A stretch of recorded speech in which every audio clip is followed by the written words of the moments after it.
প্রিয় বন্ধুরা, কেমন আছেন? আশা করি ভালো। আজকে আমরা একটা ভিন্ন বিষয় নিয়ে আলোচনা করব। আমি তো সাধারণত ধর্ম নিয়ে আলোচনা করি। আজকে প্রাগ ঐতিহাসিক যুগের যে সংস্কৃতি সেটি নিয়ে আলোচনা করব। আজকের আলোচনার বিষয় থাকবে প্রস্তর যুগ।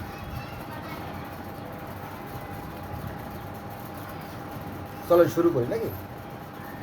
মানব সমাজের উৎপত্তি ও ক্রমবিকাশ চিহ্নিত করার জন্য ঐতিহাসিকরা ইতিহাসের কাল বিভাজন করেছেন। উপাদানের মাপকাঠিতে তারা কালকে 3 ভাগে ভাগ করেছেন। 1 নম্বরে প্রাগ ইতিহাস, 2 নম্বরে ইতিহাস এবং 3 নম্বরে প্রাগইতিহাস। মানব ইতিহাসের যে অংশের কোনো লিখিত বিবরণ নাই, মানব ইতিহাসের যে অংশটুকুর কোনো লিখিত বিবরণ হয় নাই, মানে তখন কোনো খ্রিস্টাব্দ হয় নাই, কোনো খ্রিস্টপূর্বাব্দ হয় নাই বা পাওয়া যায় না আর কি, সে সময়কালকে প্রাগ ইতিহাস বলা হয়। প্রত্নতত্ত্ব ও নৃতত্ত্বের বিচারে প্রায় 25 লক্ষ বছর আগে, কত? 25 লক্ষ বছর আগে পৃথিবীতে মানুষ ভার আবির্ভাব হয়েছে। অর্থাৎ আজ থেকে 25 লক্ষ বছর আগে পৃথিবীতে মানুষের আবির্ভাব হয়েছে। আবার কোনো কোনো মতে, ধর্মীয় মত থেকে বলা যায় যে আরও বেশি। বিজ্ঞানীরা বলতেছে পৃথিবীর বয়স 460 কোটি বছর, আর এখানে জীবের আবির্ভাব 350 কোটি বছর, আর মানুষের আবির্ভাব 25 লক্ষ বছর।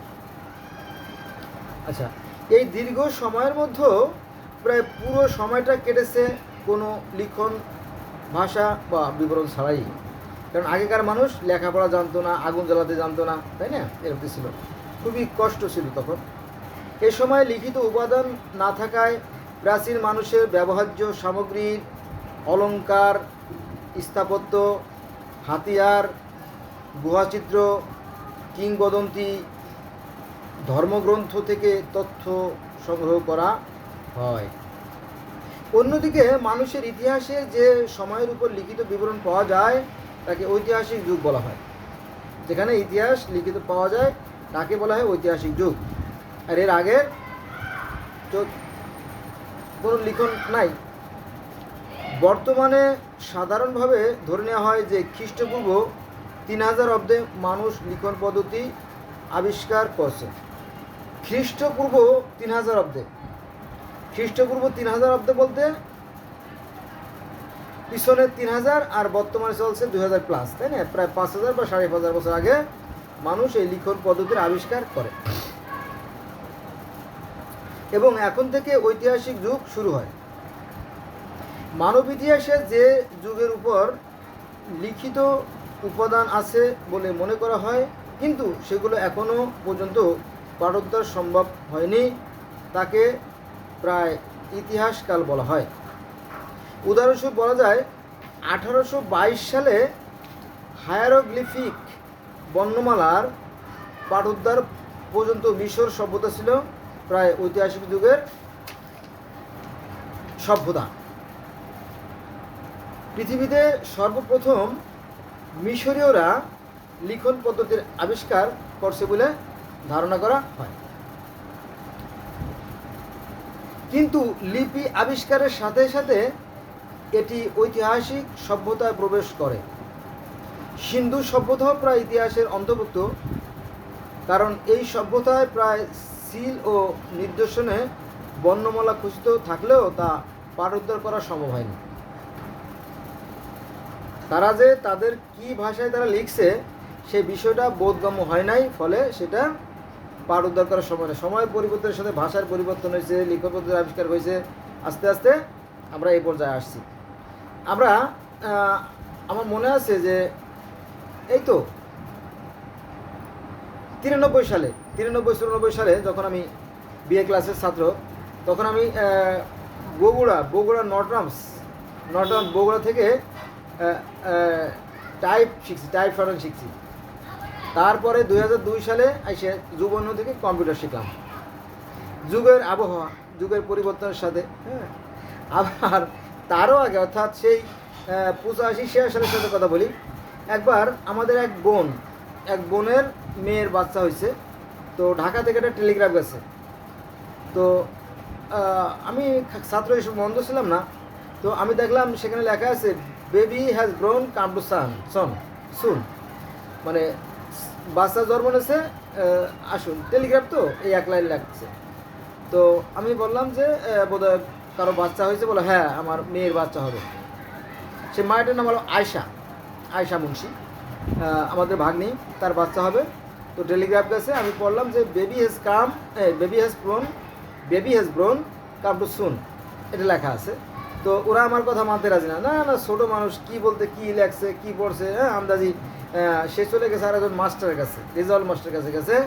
মাস্টারকে যাওয়ার পরে উনি বলছে যে হ্যাঁ এই তো লেখা baby has grown come too soon. তো যেহেতু টেলিগ্রাফ কী লেখা আছে সেটা গুরুত্ব না দিয়ে, যেহেতু টেলিগ্রাফ এমার্জেন্সি কিছু হবে, তাড়াতাড়ি জমি বন্ধক দিয়ে টাকা পয়সা নিয়ে পরে ঢাকা চলে আসে। কিন্তু যা লাগছে তাটাই ঠিকঠাক ভালো। তো ওই সময় চিঠি, এটা ছিল আপনার 85-86 সালের ঘটনা।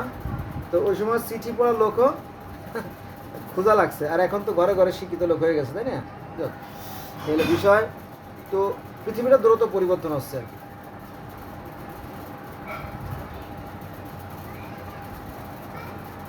কারণ এই সভ্যতার প্রাপ্ত সিল ও নির্দেশনের বর্ণমালা খচিত থাকলেও তা পাঠোদ্ধার করা সম্ভব হয় নাই। মানুষের ব্যবহার্য প্রধান জিনিসপত্রের ভিত্তিতে প্রাচীনকালকে আবারও ক প্রস্তর যুগ ও খ ধাতব যুগে ভাগ করা হয়। এই দুই ভাগ করা হয়। প্রস্তর বা পাথরের যুগ ছিল লিখন পূর্ব মানব সমাজ এবং ধাতুর যুগ লিখিত উপাদান ভিত্তিক ঐতিহাসিক যুগ। প্রস্তর যুগ প্রধানত দুভাগে বিভক্ত: পুরোপলীয় যুগ বা পুরনো পাথরের যুগ এবং 2 নম্বরে নব্য প্রস্তর যুগ বা নতুন পাথরের যুগ বা নবপলীয় যুগ। এই দুইয়ের মাঝামাঝি মধ্য প্রস্তর যুগ হিসেবে একটি যুগ চিহ্নিত করা হয়। এই 3টি যুগ একসঙ্গে প্রাগৈতিহাসিক যুগ নামে পরিচিত।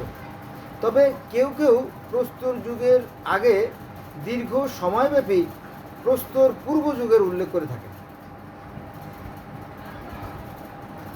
এগুলো লম্বা ইতিহাস, এগুলো লেখা নাই, ঝুঁকা নাই।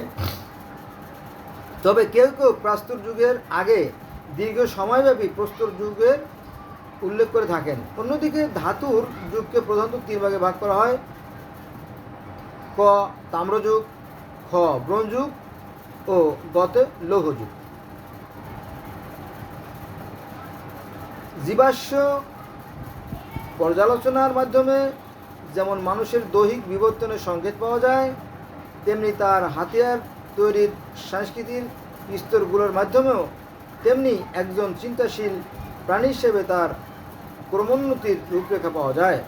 মানুষ তার প্রাক ইতিহাসের সুদীর্ঘ সময় পাথর দিয়ে বিভিন্ন প্রকারের অস্ত্র তৈরি করছে বলে এই যুগের নামকরণ হয়েছে প্রস্তর যুগ। প্রস্তর যুগের মধ্যে পুরনো প্রস্তর যুগের সময় বেশি দিন অতিবাহিত হয়েছে। পুরনো প্রস্তর যুগে হাতিয়ার হিসেবে যে পাথর ব্যবহার করা হতো তা সাধারণভাবে প্রাপ্ত ফালি পাথর অথবা বড় পাথর হতে ফালি করে নেওয়া পাথর।